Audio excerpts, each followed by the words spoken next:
Olá, pessoal.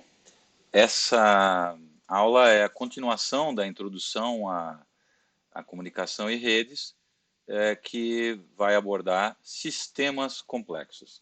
Se perguntarmos para qualquer pessoa que não está acostumada com esse termo, o que entende por sistema complexo, as pessoas vão definir da maneira como lhes é mais natural. Por exemplo, dizendo que um sistema complexo é um sistema complicado, é um sistema difícil de entender, é um sistema muito grande, cheio de elementos, algo nesse nível.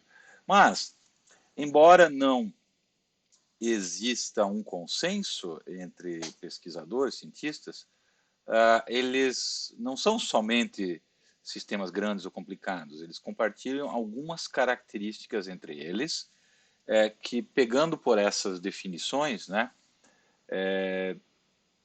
dá para ver que uma delas é o fato de que o comportamento das partes integrantes, ou a junção do comportamento das partes integrantes, não define somente como é o comportamento do sistema como um todo.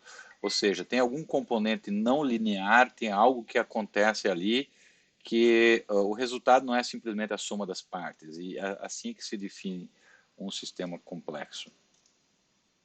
Tem vários exemplos aí de sistemas complexos, como, por exemplo, colônias de formigas, economias, estruturas sociais, sistema nervoso, as células, infraestruturas de comunicação, redes de transporte, por exemplo, redes de logística, correios, etc. Ou a internet mesmo, né? Muitos sistemas que nos interessam na nossa vida, eles podem ser caracterizados como sistemas complexos. A colônia de formigas, né, onde você tem vários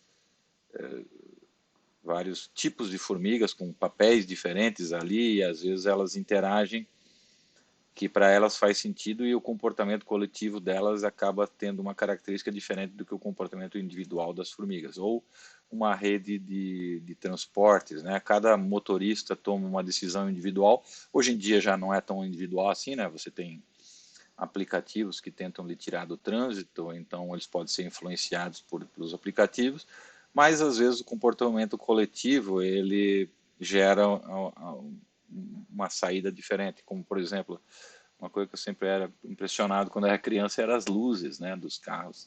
Então você vê uma avenida congestionada, assim, você vê de um lado luzes brancas e do outro lado luzes vermelhas, eu sempre achava isso muito bonito.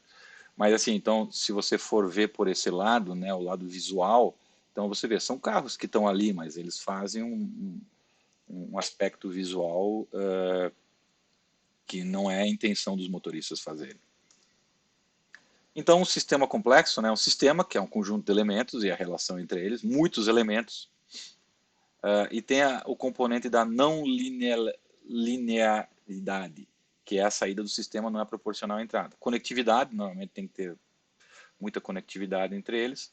Esses sistemas normalmente eles são adaptáveis, eles se adaptam às circunstâncias, né? Haja visto, por exemplo, que você vai mexer num formigueiro e daí você mexe de novo e as formigas se adaptam ali, né? Elas não ficam paradinhas no canto, claro.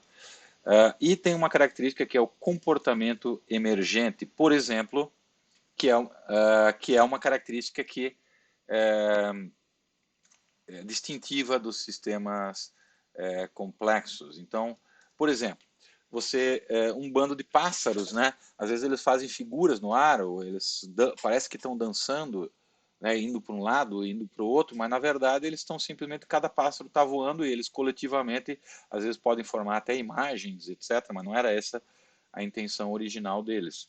Ou um cardume de peixes, né? Se você vê um cardume, às vezes eles têm um comportamento que no agregado tem uma característica diferente do que o comportamento individual de cada um, né? Continua isto. Ok, então o objetivo desse vídeo foi finalizado, falar sobre sistemas complexos, e a gente volta no próximo vídeo sobre redes complexas.